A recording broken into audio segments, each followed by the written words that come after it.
Bonjour à tous et bienvenue sur la chaîne de Nanto le Gobelin Noob. Aujourd'hui c'est le numéro 33. Numéro 33, fascicule numéro 33 avec notre figurine du Chevalier Judicator et de ses deux Griff Dog. Alors on a évidemment les socles, jusque là pas de souci. Le Chevalier Judicator qui est une figurine qui est pas si vieille que ça, qui est de 2021, donc ça c'est plutôt cool. Ça veut dire que comme j'ai pu le préciser lors de la dernière vidéo de découverte de fascicules, le Chevalier Judicator et ses Griff Dog est une figurine qui sera encore utilisable avec la V4. Elle ne fait pas partie des unités qui rejoindra Warhammer Legend en juin 2025. Donc ça c'est plutôt une bonne nouvelle. C'est plutôt une bonne nouvelle. Le montage devrait être assez facile à mon avis. Parce que bon, les Griff Dog, on le sait, c'est pas compliqué à monter. Le Chevalier Judicator, mine de rien, il a pas 50 pièces. Le seul truc qui peut être, alors pas dangereux ou fragile, ça va être l'arc, évidemment. Donc attention toujours aux reprises de tension sur l'arc. Attention à la découpe ici. Voilà, des deux petits points de coulage. Le reste, honnêtement, ça devrait être tranquille sur la découpe. Là, on fera attention à la petite bannière au niveau du carquois, à pas se tromper sur le point d'attache. Hein, il n'est pas au niveau du carquois, mais bien au niveau de la bannière. Mais en dehors de ça, pas grand-chose à dire. On a deux têtes, on aura le choix sur deux têtes, donc ça c'est toujours sympa, moi j'aime bien. Soit un casque fermé classique, soit eh bien, un visage découvert avec juste un casque au-dessus de la tête. Donc là-dessus, ce sera à vous de choisir. Eux, ils ont fait apparemment le choix de la tête découverte. Mais bon, ça, on le verra dans la vidéo de montage. On passe tout de suite au fascicule. Le fascicule, on débute déjà. Alors, on a un triptyque. On a un nouveau triptyque sur les royaumes du chaos avec le domaine des dieux sombres. Le domaine du dieu sombre avec le domaine de Tzeentch. La volonté de Khorne, la volonté de Tzeentch, la volonté de Nurgle et de Slaanesh. Ça, ce sont les dieux du chaos. Khorne est le dieu du sang, Slaanesh est le dieu de la magie, du changement. Nurgle souhaite partager ses douces maladies avec tous les êtres vivants. Et Slaanesh souhaite que tous les mortels succombent à la tentation et aux obsessions. Sympa. Nurgle est très très mignon, hein. Clairement, avec les intestins à l'air là, c'est très très sympa. J'adore ces illustrations, vraiment très très beau. Tzeentch est magnifique, honnêtement. Et ce qui est assez marrant d'ailleurs, il ressort complètement par rapport aux autres. On n'est pas du tout sur la même imagerie, je trouve. Et il fait presque tâche.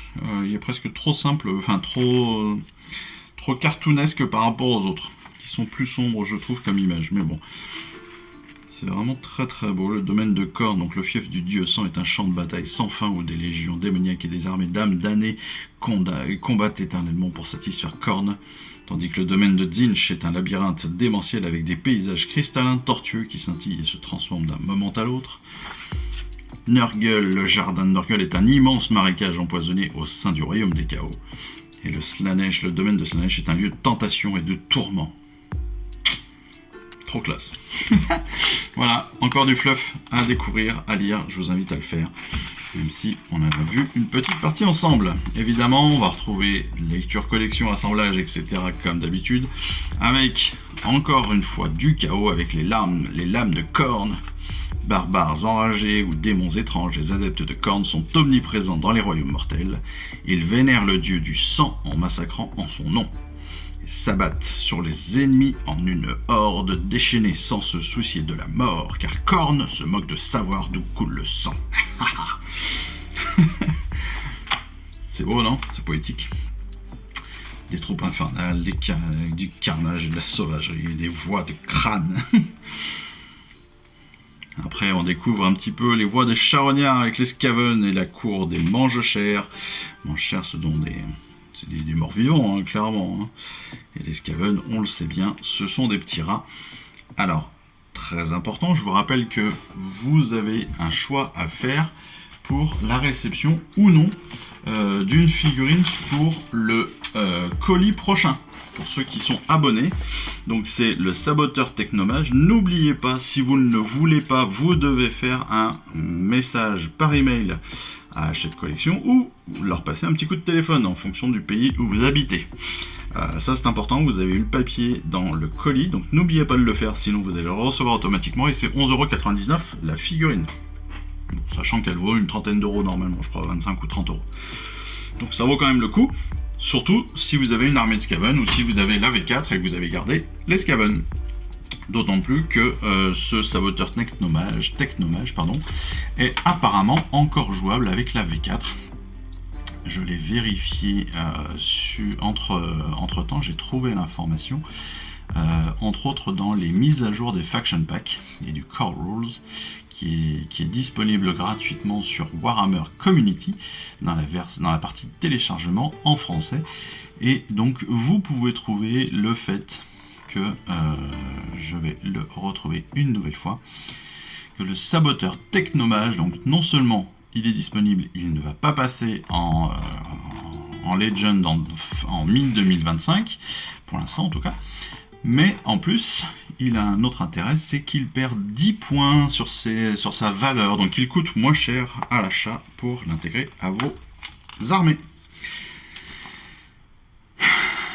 Ensuite, eh bien, on continue évidemment sur les informations, et en particulier, bah oui, les petites informations sur nos amis Skaven, hein, et manche chair, cours de manche chair.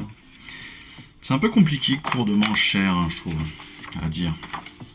Surtout en français, c'est plus sympa en anglais.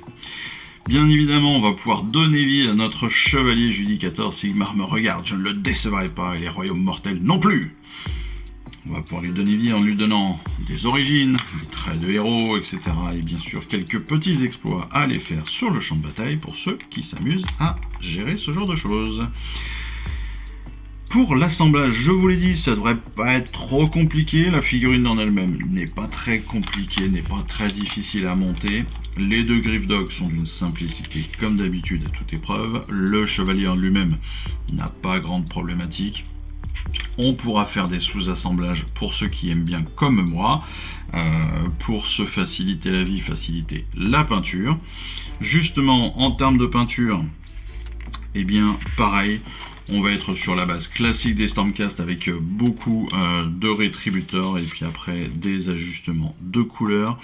Pour les Griffdog et les décombres, eh bien, on va nous apprendre justement à préparer les décombres avec du Corax White, de la Grax et puis un petit brossage derrière, je suppose, même pas.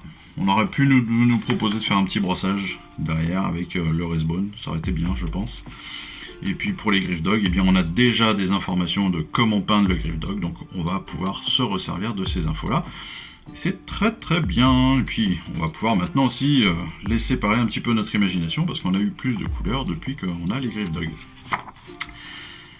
Pour les règles, eh bien, on continue sur la mise en page règles de base. On passe sur le sort persistant, donc on continue sur les sorts et donc sur les sorciers, et puis on arrive sur la partie des prêtres, que l'on découvrira dans la vidéo spécifique règles et bataille.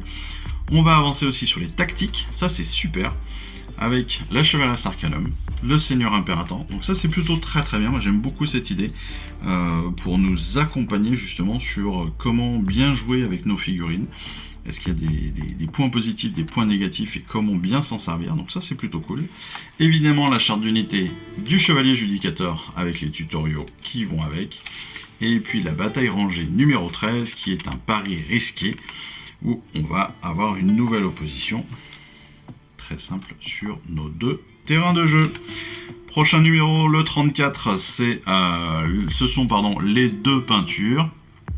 Donc la base avec l'Incubi Darkness et puis le shade, le Lunoil, donc qui est un shade noir, je le rappelle. Et puis le 35, c'est le dernier numéro de ce mois-ci avec l'Archi-Revenant, donc notre première figurine Sylvanette, et donc une nouvelle faction à découvrir. Ce qui est plutôt très très cool, ça nous en fait 4, ça nous en fera 4 avec ce 35.